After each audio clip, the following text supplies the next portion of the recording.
Cinco aqui que amanhã tem muito mais. Mas eu quero ver Deus falar.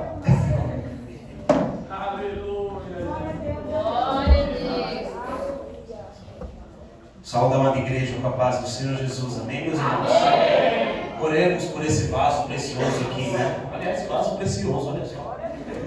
Senhor Deus e Pai maravilhoso, nós te agradecemos, Deus, pela oportunidade de estar na sua casa, Senhor.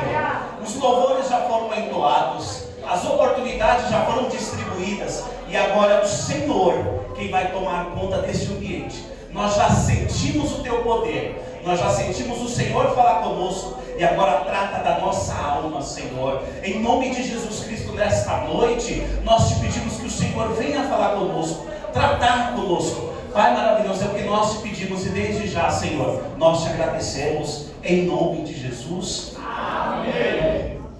Salve os irmãos da paz do Senhor Jesus Cristo. Amém. Quantos aqui têm fé? Então vamos exercitá-la, né? Exercitá-la, colocar a fé em ação, né? Já diz o louvor, né? Colocar a fé em ação vai dar tudo certo. Eu queria primeiramente expressar minha gratidão a Deus, né? Por estar me dando essa oportunidade, essa honra de estar trazendo a palavra do Senhor em um momento tão especial que é o aniversário do grupo Raio de Luz. Para mim tem pouco tempo que participo, mas parece que já é uma eternidade, e eu louvo a Deus pela vida de cada um dos meus irmãos. Tenho me sentido bem com cada um aqui, pela vida dos pastores que me dão sempre apoio e oportunidade aqui, né? E o pastor Eduardo já me deu uma pressão aqui, dizendo a responsabilidade é grande, né? Mas é verdade, mas Deus é bom. Eu sou grato a Deus por tudo que Ele tem feito na minha vida. Ele tem feito maravilhas, eu tenho vivido a fé genuína do que Deus tem feito na minha vida. Então eu sou muito grato a Ele por tudo que Ele tem feito na minha vida. Vamos lá ao texto. Também sou grato, né, pela vida da minha esposa, Sabrina, né? Quem diria, né, pai? A gente diz, quem diria? Mas Deus me deu essa bênção também com o filho, né? Que Deus seja louvado em tudo, na minha vida e nas nossas vidas, e Ele seja grande, porque digno é só Ele de todo louvor. Amém? Os irmãos já abriram o texto, já sabem qual é o tema, né? Lucas 17, a partir do verso 5. Mas eu queria começar a partir do 1, né? Vou estar lendo até o tema, que é o verso 5. Todos encontraram? Amém. Amém. Vou estar lendo. E disse aos discípulos: é impossível que não venha escândalo, mas ai daquele por quem vierem.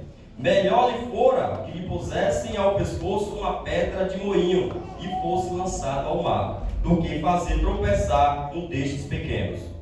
Olhai por vós mesmos, e se teu irmão pecar contra ti, repreende-o, e se ele se arrepender, perdoa-lhe. E se pecar contra ti 7 vezes no dia, e 7 vezes no dia que vier ter contigo, dizendo: arrependo-me, perdoa-lhe. Disseram então os discípulos, os apóstolos ao Senhor: acrescenta-nos a fé. Amém? Os irmãos podem se assentar em nome do Senhor Jesus Cristo. É um tema bastante relevante para a atualidade, né? Viver na fé. Se o crente ele não viver na fé, ele não pode ser chamado de crente, porque a própria palavra diz, né? Crente, vem de crer. Mas aqui há um pedido dos discípulos depois de uma conversa com Jesus Cristo. Ele pediu para acrescentar a fé. A fé em quê? Que o pastor já adiantou, a fé para perdoar. Ora, se é fé para perdoar, é porque teve algum problema no passado, no anterior. Era algo que estava tudo certo, tudo correto, mas de repente aconteceu um imprevisto, alguém se magoou, alguém se ofendeu. Então é necessário que haja esse perdão para tudo voltar a ser alinhado. Então, onde foi que aconteceu esse problema? Onde foi o princípio do primeiro perdão?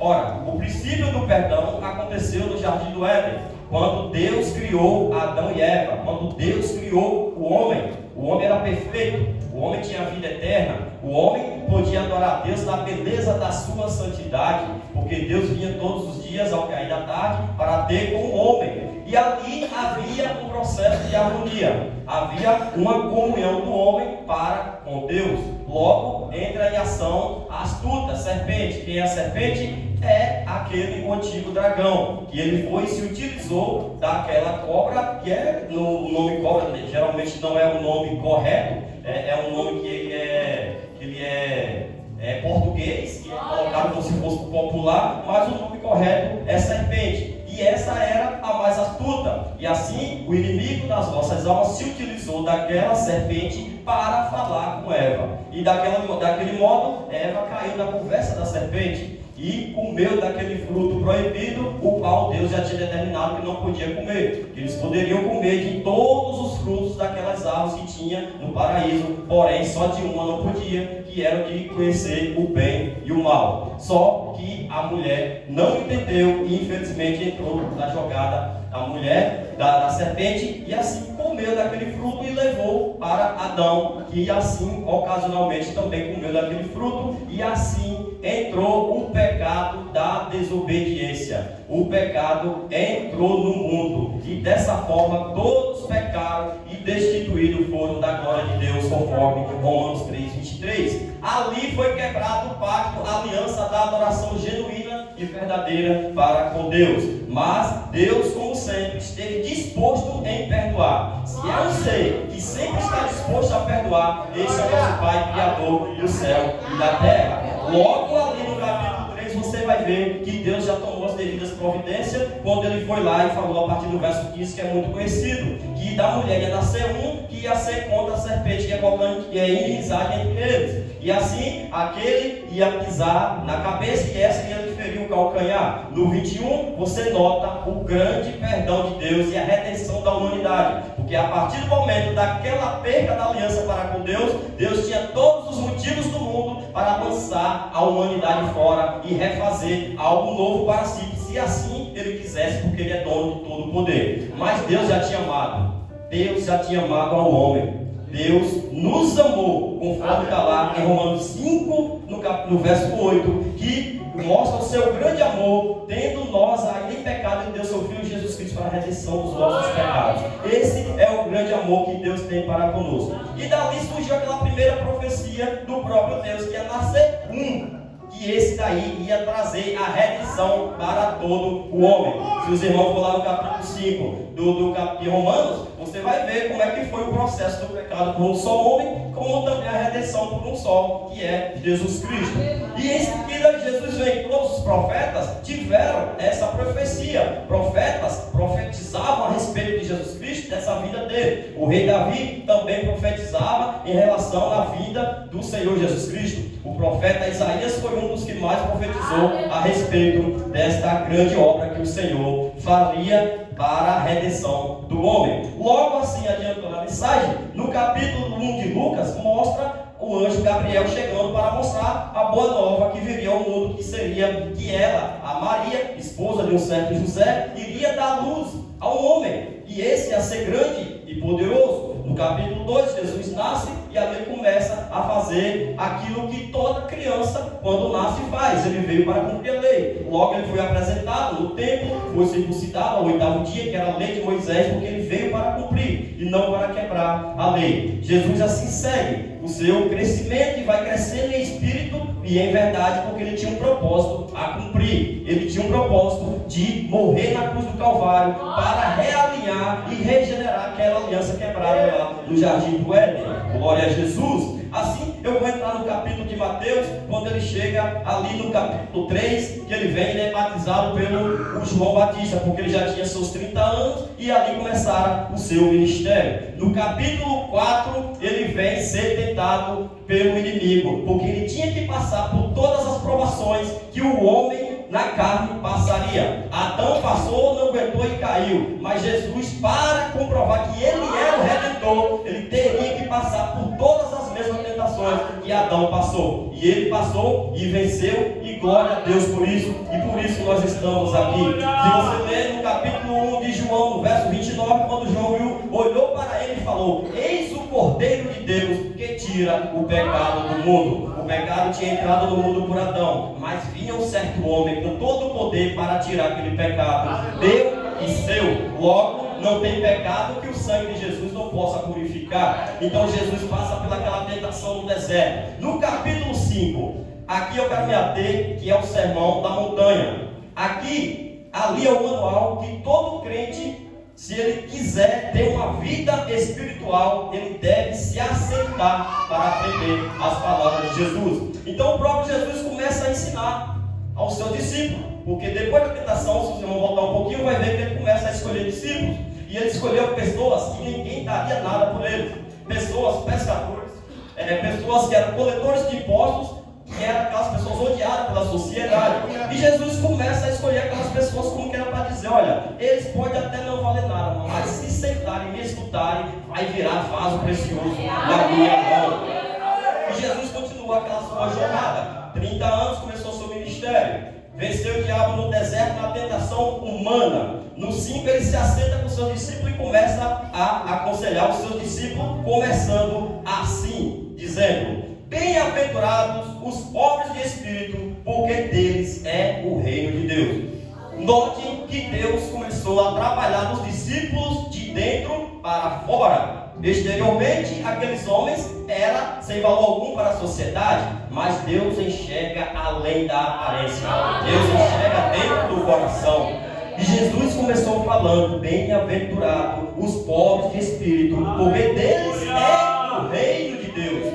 Jesus tinha que começar a tratar com as pessoas de dentro. Onde é que nasce o pecado? Dentro do coração. Então Jesus começou tratando de dentro para fora, porque era necessário refazer todo o conceito da mente daquelas pessoas para entender o que é o projeto do reino. Porque naquele tempo o reino era composto pelos fariseus que pregavam a palavra, e eles eram chamados de hipócritas, porque pregavam uma coisa e vivia outra. E Jesus veio para mostrar que não era daquele jeito. Ou você vivia conforme a palavra, ou você está fora do reino. E Jesus começa o seu ministério. Ele segue, vou pulando um pouquinho que é para a gente adiantar. No 8 ele diz: bem-aventurados os limpos de coração, porque eles verão a Deus. Note que ele começa falando de dentro para fora. A transformação acontece de dentro para fora. Ele segue e vai dando o seu ensinamento, porque Jesus primeiro veio para ensinar, para criar estrutura, para depois que você entender, ele ia te dizer que você iria passar por aflições,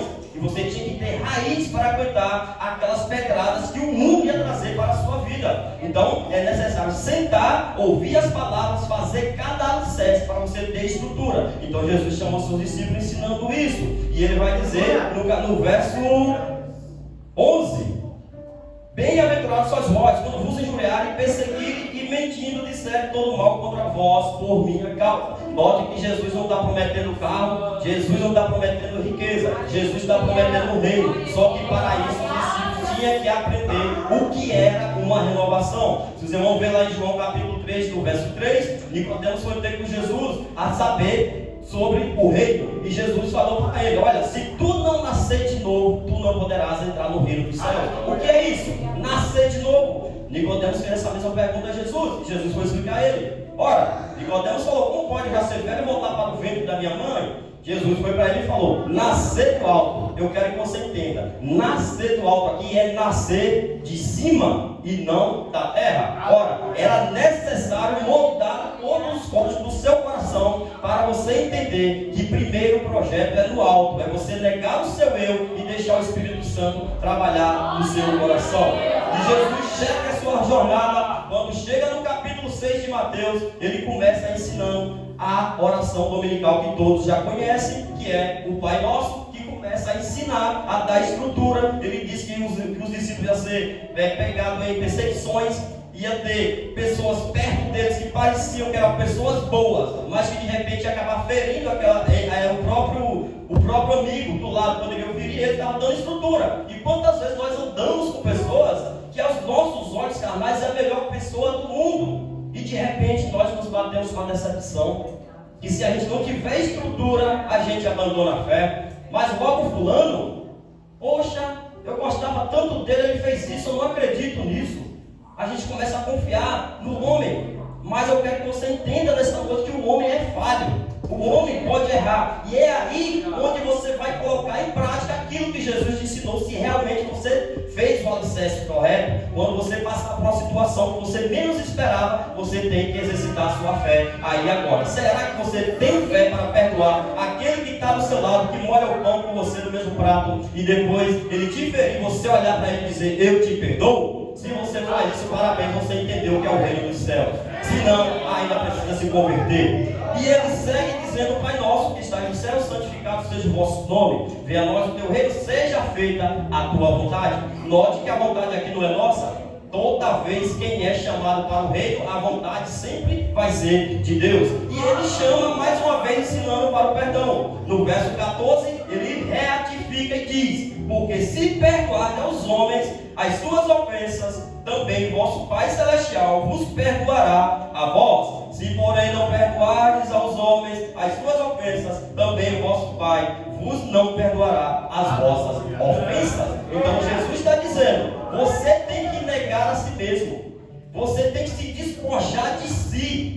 Como falou Paulo lá em Efésios no capítulo 4, a partir do 17. Você tem que deixar aquela capa do homem velho e se revestir desse homem do alto, que é o homem espiritual. É você ter fé de olhar: esse ódio pelo meu irmão não vai ficar dentro de mim, porque Jesus me ensinou que eu tenho que perdoar. Até então, se você não estiver assim, você ainda não entendeu o reino. E Jesus segue os seus ensinamentos. Aí, esses preceitos de Jesus é tão considerado um alicerce para ter base. Por que é que tem que ter alicerce em uma casa? Porque senão, a um primeiro vento, a qualquer mínimo de esforço, aquelas paredes vão ruir. Note que ele assemelha tanto a pregação dele com uma casa, que no 7 ele vai, no 7:24 ele vai dizer que aquele que escuta as palavras do Senhor Jesus é como um homem sábio que faz a sua casa em cima de uma rocha. Vinda aquela tempestade, aquela água combate contra aquela casa, mas não derruba. Por quê? Porque você tem princípios, você tem o ensinamento de Jesus dentro de você. Logo, não é uma falação mal da sua vida que vai tirar a fé de você em Jesus. Logo, não vai ser algum que está diante de você, te prejudicando, te perseguindo, que você vai desistir de Deus, porque você tem estrutura. Então Jesus estava começando a instruir aqueles discípulos a passar por guerras, a passar por decepções. E coisa triste do mundo é nós passarmos por decepções. E ele vai dizer também depois: também ao contrário é verdadeiro, se você escutar as palavras de Jesus e não colocar em prática, a sua casa é como que está na areia. Vem o primeiro vento, vem o rio, combate, aquela casa cai. É aquela pessoa que não aguenta a pressão. Se você é chamado para ser discípulo, você tem que aguentar a pressão, você tem que aguentar a calúnia, você tem que aguentar a perseguição, e ainda se dizer bem-aventurado, porque você está no caminho reto. Toda vez que levantar uma perseguição contra a sua vida, glorifique ao Senhor Jesus, porque assim Ele ensinou. Glória ao nome santo do Senhor Jesus Cristo. Então Jesus estava começando a ensinar os discípulos a ter raiz, a receber preceitos, para assim receber do poder de Deus. Se os irmãos notar, até o capítulo 7 ele vem ensinando e ensinando. Jesus até agora não operou nenhum milagre. Ele estava ensinando que o mais importante não era os milagres. O mais importante, 1 Coríntios no capítulo 13, é o amor. Sem amor, nada nós somos. Sem amor não existe crente, não existe igreja, porque Jesus mostrou seu amor morrendo na cruz do Calvário e ressuscitando ao terceiro dia. Dali por diante, Jesus começa agora a operar os seus milagres.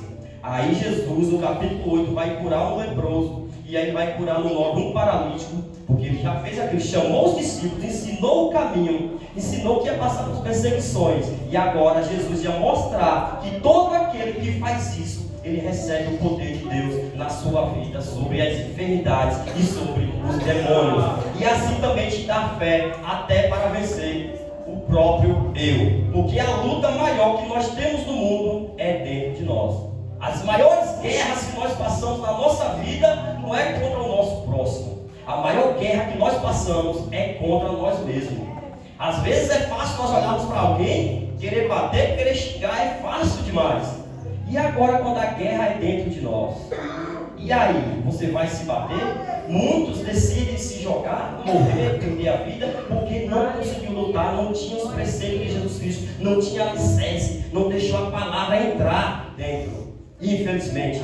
Então Jesus vai e mostra: se tu ouvir as minhas palavras, se tu fazer o alicerce, tu vai trilhar caminhos retos, vai vir a tempestade, vai vir calúnia, vai vir o melhor amigo, até seu pai, até sua própria mãe pode tirar você do caminho se você não tiver alicerçado em Jesus Cristo. Mas se você colocar as palavras do Senhor, você vai vencer tempestade nenhuma te derrubar. Glória ao santo nome do Senhor Jesus Cristo. Então Jesus faz o seu poder e depois ele vem dizendo: se você continuar recebendo as palavras de Deus, ele vai dizer que você vai ser um vaso novo. Mas note que para isso teve toda uma transformação. No capítulo 9, ele vai dizer que aquele homem que não se renovar, ele não pode receber o Espírito Santo de Deus. Por quê? Porque primeiramente ele vai dizer que se você não receber a palavra, se você não tiver uma transformação de vida, a palavra não pode entrar em você, porque vai ser como um remendo velho, que um pano velho vai receber um remendo novo. E não tem como um remendo velho, um pano novo receber um remendo novo. Logo, aquele velho vai se rasgar, porque tem um tecido com mais força, que não vai aguentar. Ele vai dizer: e também outros velhos não podem receber vinho novo. Por quê? Antigamente, o vinho era fermentado dentro de odres, mas para esse vaso aguentar toda a fermentação, ele tinha que ser novo, porque se fosse velho, ele se rompia, e os dois novos se conservavam. Se colocar algo novo dentro de algo velho, aquilo se quebra e perde o conteúdo que tinha dentro. Jesus estava dizendo: olha, se você não tirar os maus costumes velhos e não escutar a minha palavra, o Espírito Santo não pode entrar em você. E se porventura Deus ainda assim te usar, ele não permanece, porque tem que ter uma transformação. Ou nós nos transformamos para Deus nos usar completamente, ou o Espírito Santo não faz morada dentro de nós. É necessário nós nos renovarmos. É necessário nós tirarmos aquelas práticas velhas. Porque infelizmente nos dias atuais nós temos vasos velhos que só estão envernizados, mas estão com rachadura. Parece crente, mas não é. Se veste como crente, mas não é. Se você jogar uma pedra dentro, aquela pedra fica, porque a pedra não é maleável para encontrar as rachaduras. Mas se jogar o Espírito Santo dentro, denuncia na hora a rachadura, porque vai mostrar a imperfeição. Então, ou nós conservamos, ou nós consertamos as nossas rachaduras, ou infelizmente o Espírito Santo de Deus não pode morar dentro de nós. E esse ensinamento de Jesus é duro e é pesado. Mas toda a vida com Jesus foi assim. Jesus é amor, sempre foi e toda a vida é. Mas ele também é justiça. E aquilo que a gente planta, a gente colhe. E ele, quando se trata de perdão, é algo terrível. Perdoar alguém é a coisa mais difícil do mundo. Por que é tão difícil? Aí agora a gente volta para o tema. Nós voltamos ao tema de Lucas 17, no verso 5. Por que é tão difícil? Porque os discípulos falaram: acrescenta-nos a fé. Não era para ser tão fácil. Alguém errou comigo, mas eu perdoo ele. Por que ele pediu? Porque se você olhar bem, quem mais te machuca é quem está do teu lado. Geralmente é o mais próximo. Se alguém passar na rua e te xingar, alguém que você não conhece, você nem leva em consideração. É um doido que passou aí, deixa para lá. Mas quando vem um próprio irmão que pisa no seu pé, e geralmente são aquelas pessoas que você mais ajudou, é a pessoa que mais você chamou para seu lado, é a pessoa que mais você queria bem, de repente aquela pessoa se levanta contra você.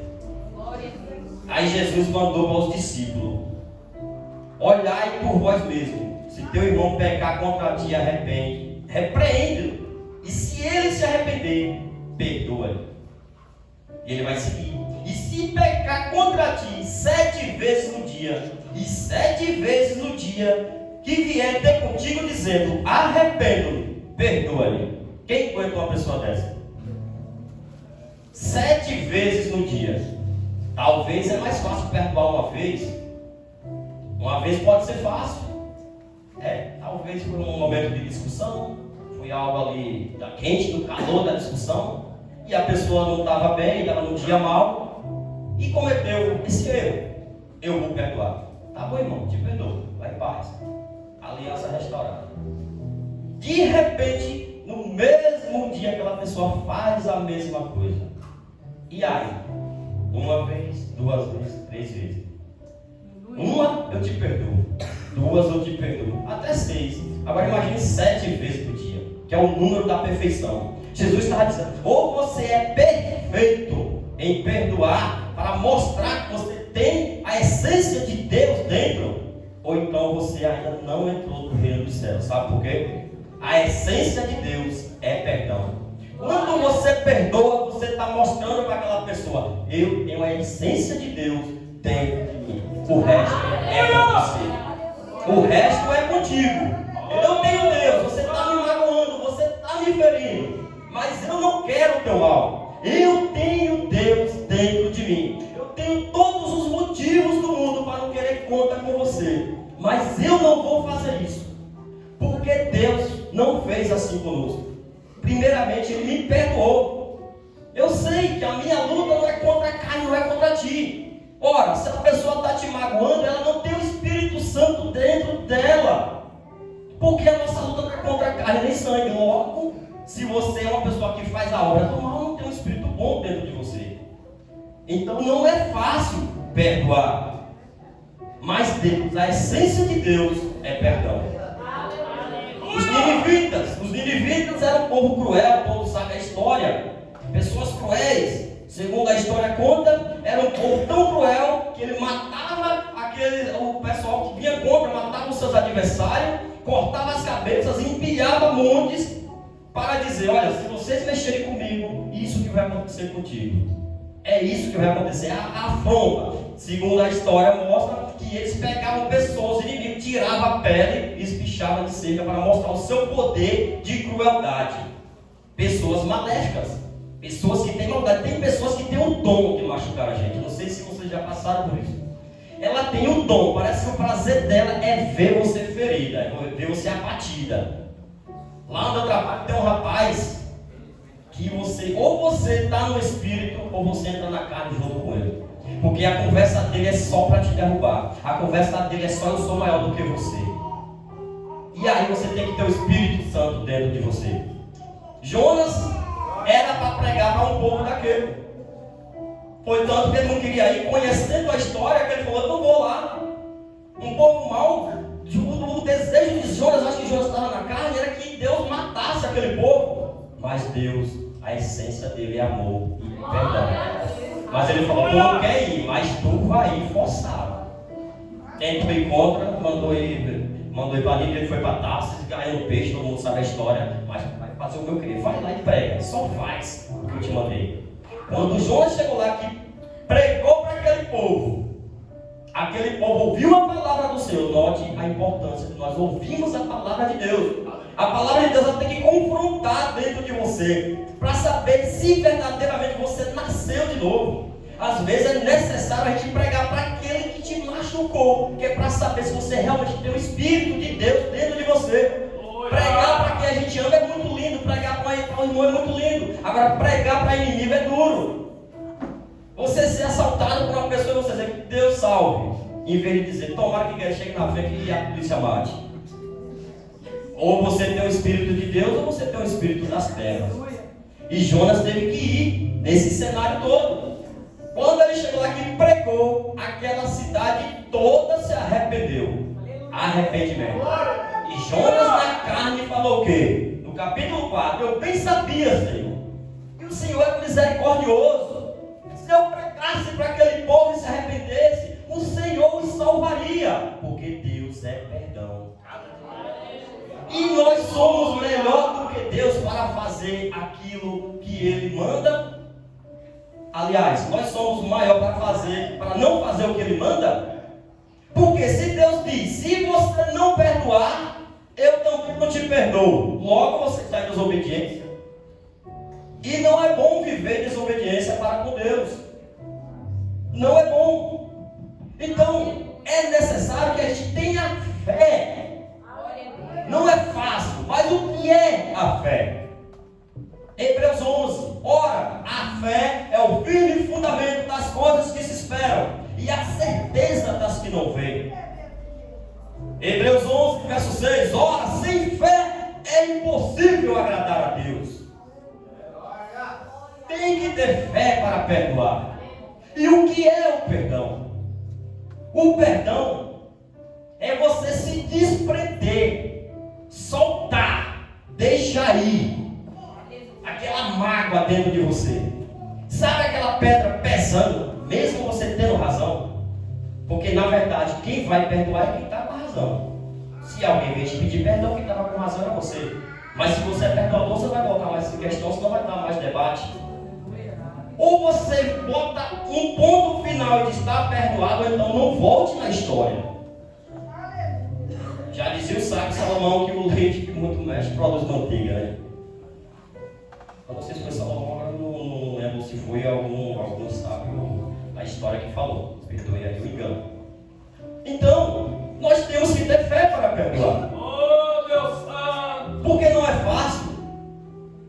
Lá na Bahia, tem pessoas que não conheciam a palavra de Deus, trazendo uma história rapidinho aqui, e eram pessoas de família, irmãos, parentes, próximos, que viveram uma vida todinha de mal implicado um com o outro. Irmãos. E se os irmãos for analisar por besteira? Por coisas bobas. Às vezes é por terra. Às vezes é por terra, porque o negócio que dá problema é terra de família, é herança. Às vezes, dependendo da família, até por um prato de comida pode causar uma briga enorme. Pessoas que chegaram ao leito da morte para entender que é necessário perdoar, senão não vê a Deus. Chega lá, perto de morrer, mas o Espírito Santo ir lá e dizer: chama fulano e pede perdão. Oh, Deus Santo! Vai lá, chama fulano, manda ele vir aqui para que eu vá em paz. Porque enquanto eu não pedir perdão, eu não terei sossego. Oh, Deus Santo! Será que é necessário a gente pagar um preço tão caro para entender que o reino dos céus vale a pena passar por cima do nosso ego, por cima do nosso eu, e dizer: eu tenho razão, eu sei que eu estou certo, mas eu amo a Deus. Deus também estava certo. Deus também estava certo, mas Ele resolveu nos perdoar. É fé, isto é fé. Pode ser no momento que o seu coração não esteja apto para aquela decisão, mas o coração é enganoso. Então vá pela razão. Eu vou pela palavra. Eu vou perdoar. Meu coração não quer, mas eu vou pela palavra. Aí entra Hebreus, porque eu vou olhar lá na frente, eu e ele bem abraçados, louvando ao Senhor. Eu vou pela fé, que meu coração não vai ficar duro. E se ele ficar duro, eu vou para a palavra. Eu leio Jeremias 23, 29, que a palavra do Senhor é como fogo e é como um martelo que esmiuça a rocha. Mas eu não vou perder a minha salvação por causa do meu ego. Ou passamos por cima do nosso ego, ou então nós perderemos a salvação. E Jesus Cristo foi o resgatador desse perdão. Começou na profecia lá no Jardim do Éden, e ele seguiu. Filipenses falou, Paulo falou nos Filipenses, que ele, sendo Deus, não teve por usurpação ser igual a Deus. Ele passou pela morte de cruz, para salvar eu, você, nós. Fazer uma igreja, discípulos. Porque crente é fácil ser, difícil é ser discípulo.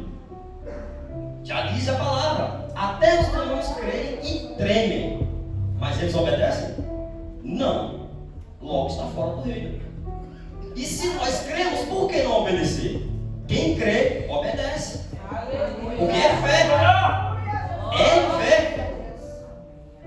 Então, nós estamos vivendo épocas que, infelizmente, são irmãos magoados dentro da igreja, cara feia para um com o outro, não entendendo que o reino dos céus não é assim. Paulo vai querer resolver problemas da igreja de Corinto por causa de dissensões dentro da igreja, o corpo de Cristo. Ainda bem que a igreja não é a cabeça e Cristo, porque Cristo não erra. O corpo pode ter erros, mas tem que ter humildade para reconhecer e se analisar, fazer uma autoanálise e dizer: peraí, eu não posso ser assim, Eu estou no corpo de Cristo, eu não posso ser assim com meu irmão. A Bíblia pede para suportar uns aos outros. Ele pode até ser uma pessoa chata, tem gente que é inconveniente mesmo, mas nem por isso não deixa de ser seu irmão. Tem gente que é inconveniente, infelizmente, essa é a verdade. Tem gente que você conversa pela meia hora, você já está doido para sair, pelo amor de Deus, mas que suportar uns aos outros. Isso é amor. Isso é amor. Isso é entender o reino. O reino não é um sentimento, é razão. E não é aparência. Os irmãos em 17 e 21 vai dizer que o reino dos céus não é aparência. O reino dos céus é entre vós. Se é entre, tem que haver comunhão, tem que haver perdão. Eu não posso dizer eu estou certo, ele está errado e ter comunhão. Se é entre vós, tem que ter um elo. E isso é pelo Espírito Santo, e isso vem pelo perdão, um para com os outros. E Jesus foi fiel para cumprir a redenção e o resgate. Onde ele foi fiel até o final. Olha a essência de Deus. A essência de Deus é amor. E o que é que transmite o amor? O perdão àquele que não merece. E Jesus foi até o final. Lucas capítulo 23, no verso 33. E quando chegaram ao lugar chamado Caveira, ali o crucificaram com os malfeitores, uma à direita e outra à esquerda. E no 34 ele vai dizer uma palavra que eu quero ver quem é que tem coragem. É só quem é discípulo e é só quem é nascido do alto. É só quem é gerado pelo Espírito Santo de Deus. É você olhar para alguém que te machucou e Jesus disse: Pai, perdoa-lhes, porque não sabem o que fazem. Jesus apanhou, Jesus foi cuspido no rosto, Jesus foi caluniado, foi tido como endemoniado. Imagine você pulando no Espírito na alegria, porque você nunca deve julgar um irmão pelo jeito que ele adora, porque você não sabe o passado dele, as lutas que ele teve, a gratidão a Deus quando ele expressa isso perante o Espírito Santo. Então você não pode julgar. E Jesus foi julgado porque ele era filho de Deus e só queria salvar a humanidade, assim como salvou para quem crê. E ainda olharam, ele passou por isso tudo, por mim e por você. Pegaram o nosso rei, o Senhor Salvador Jesus Cristo, fizeram como um ladrão, um malfeitor, bateram, escarneceram, mataram, mas era projeto de Deus. E ele olhar e dizer: perdoa-lhe, Pai, porque eles não sabem o que fazem. Mais um exemplo que o Senhor Jesus nos deu. Se estão te caluniando, perdoa. Eles podem realmente não saber o que está fazendo. Eles podem saber realmente do que é que estão falando. Sabe aquela pessoa falar de você, você na marcha. Eu digo: eu não estou certo. Eu estou louvando a Deus, eu não quero nem saber. Estão falando, eu estou seguindo, vai falar de tudo. Então vamos para frente. Vai chegar um dia que essa pessoa vai dizer assim: rapaz, nada abala aquela pessoa. Lembra do alicerce de Mateus 7, 24? Eu estou firmado no alicerce. Eu estou firmado no alicerce. Que ele vai olhar para você assim, vai dizer: meu irmão, quis teu mal um dia. Um dia eu quis te ver caído. Um dia eu fiz contenda para ti.